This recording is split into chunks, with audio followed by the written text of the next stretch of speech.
Assalamualaikum warahmatullahi wabarakatuh. Ketemu lagi dengan saya Novanta Ramsis Negara, mahasiswa Pasca Sarjana Program Studi Teknologi Pendidikan Universitas Tanjung Pura.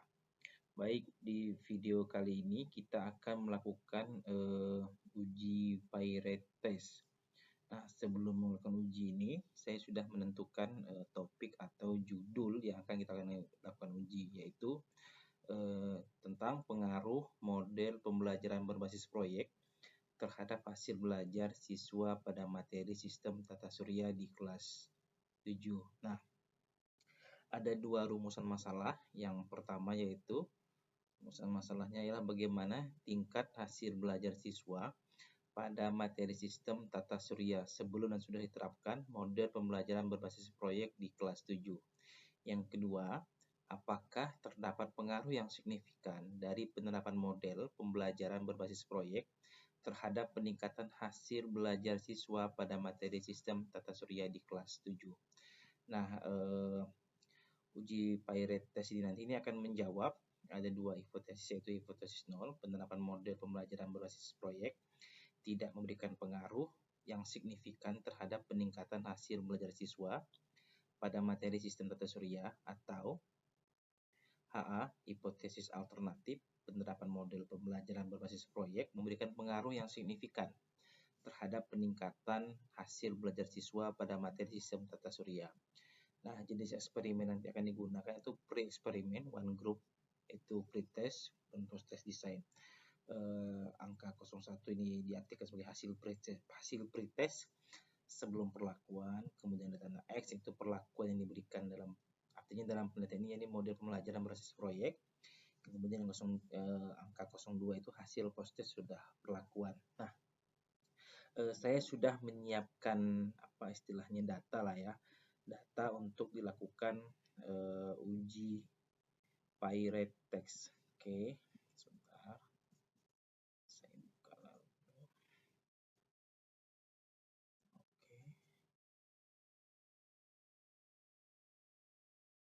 Oke, ini data.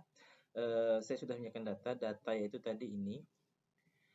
Saya kembali lagi di sini. Oke, ini adalah hasil pretest dan posttest untuk 26 siswa kelas 7. Oke, kita pindahkan dulu secara manual saja. Kita pindahkan data ini ke SPSS.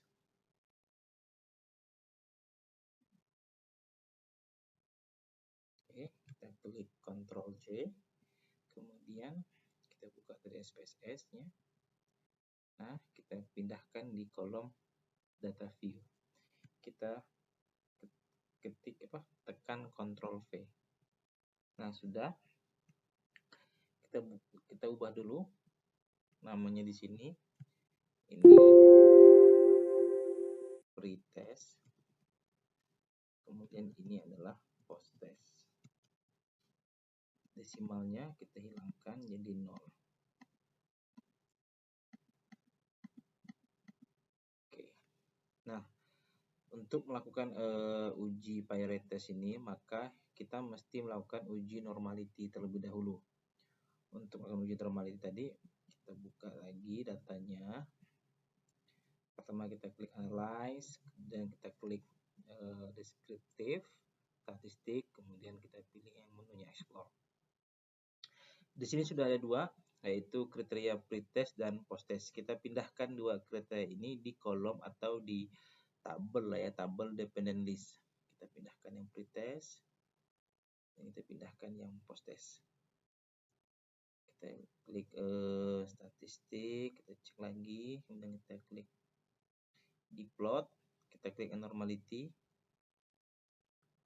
continue, dan kita klik OK. Oke, sudah ada hasilnya. Sini tadi oke saja.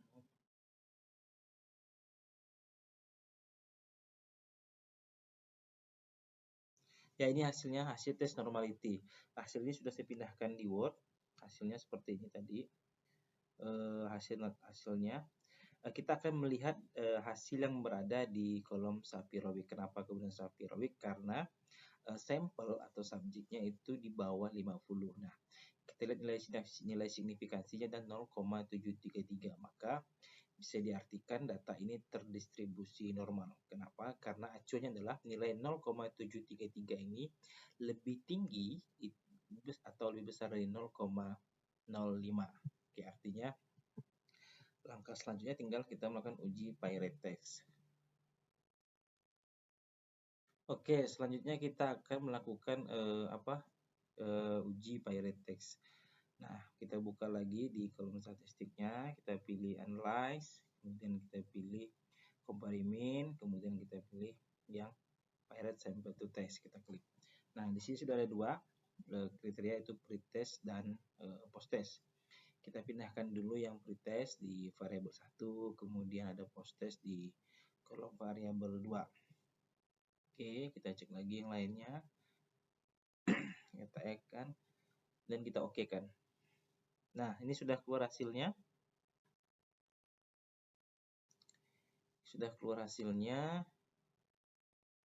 Kemudian hasilnya sudah kita pindahkan di sini.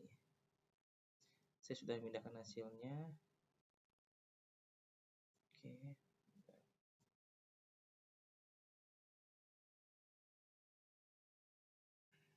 Ya, ini sudah saya sudah lihat, sudah ada hasilnya.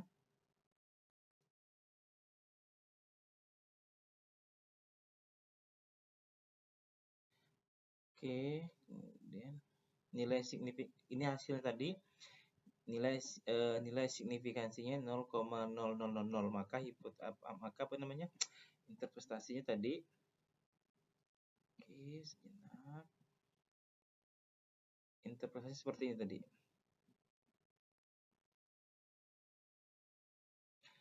Baik, ini tadi hasilnya sudah keluar, yaitu nilai signifikansinya adalah hasil uji tadi Pirate Test-nya, nilai signifikansinya 0,000. Maka dapat disimpulkan berdasarkan hasil uji Pirate Sample Test, dapat disimpulkan bahwa nilai signifikansinya, two-tilednya sebesar 0,0.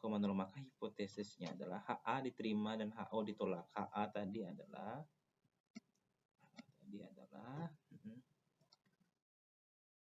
penerapan model pembelajaran berbasis proyek memberikan pengaruh yang signifikan terhadap peningkatan hasil belajar siswa pada materi sistem tata surya. Artinya, kesimpulannya tadi, dengan demikian, terdapat perbedaan signifikan pada pretest hasil belajar siswa pada materi sistem tata surya di kelas 7. Dilihat dari mean pada pretest itu lebih rendah atau sekitar angka 62,46, dan post-testnya hasil belajar itu minnya sebesar 75,54. Artinya terdapat peningkatan hasil belajar pada materi sistem tata surya di kelas 7 yang terlihat dari min post-test lebih besar dari min pretest dengan menggunakan model pembelajaran berbasis proyek. Ini untuk hasil dari uji Pirate Sample Test yang kita lakukan. Oke, selanjutnya kita akan mencoba melihat N-gain score-nya. Untuk N-gain score sendiri ada rumusnya, yaitu seperti ini. N-gain score sama dengan skor post-test dikurang skor pre-test dibagi skor ideal atau skor maksimum, ya, skor maksimal dikurang skor pretest. Nanti hasilnya itu akan bisa mengidentifikasi pembagian skor N-gain-nya. Untuk dengan nilai kategorinya apakah tinggi, sedang, atau rendah. Oke, mari kita mulai untuk menghitung N-gain score-nya pada sampel yang sudah kita siapkan. Pertama kita klik transform, kemudian kita pilih menu compute variable. Nah, kita mulai ikut hitung itu post test dikurang pre. Oke. Post test pindahkan dikurang pretest. Nah, kita pindahkan lagi. Kita langsung oke-kan. Nah, dia akan muncul hasilnya. Setelah itu kita lanjut ke yang tadi kedua adalah skor ideal atau skor maksimum dikurang skor pretest. Oke, kita mulai. Sama lagi, kita klik menu transform, kita pilih compute variable. Kita pilih di sini max maksimal. Oke, di sini kita ganti angkanya 100. Kita klik OK. Nah, sudah ada hasilnya. Oke, sudah ada maksimalnya, sudah angkanya. Kita ubah dulu, untuk ubah ini desimal. 0, jadi 0. Oke. Setelah itu kita akan menghitung n-gain score. Oke, untuk menghitung tadi rumus n-gain score-nya, kita kembali ke rumus, kita lihat n-gain score itu skor post-test dikurang skor pretest dibagi skor ideal atau skor maksimum dikurang skor pretest. Ini kita buka lagi, sama lagi kita pilih transform, kemudian kita pilih compute variable. Kita tulis di sini n-gain score. Sehingga rumus tadi ini kita hapus dulu. Ini kita hapus. Tadi rumusnya adalah post-test dikurang pretest. Oke. Post-test dikurang pretest kita pisahkan. Kemudian dibagi skor ideal atau skor maksimum dikurang pretest. Kita pindahkan. Kita klik OK. Nah, dia akan muncul hasilnya. Oke. Kita kurangi, ubah lagi ke desimal jadi 0.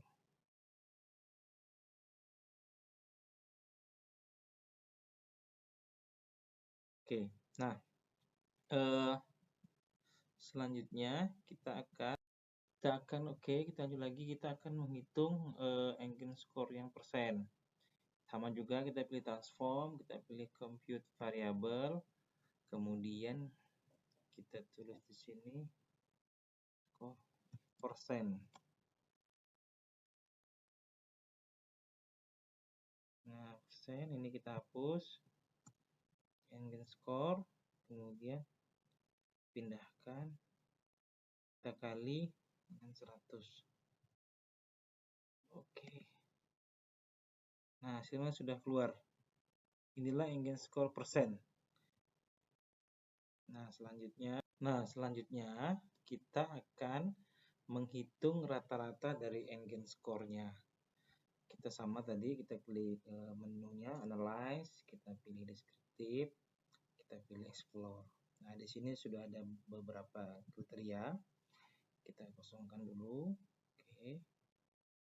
Nah, kita pindahkan kriteria tentang n-gain score. Skor kita pindah, kriteria n-gain score persen juga kita pindah. Oke. Kemudian kita klik OK. Hasilnya seperti apa?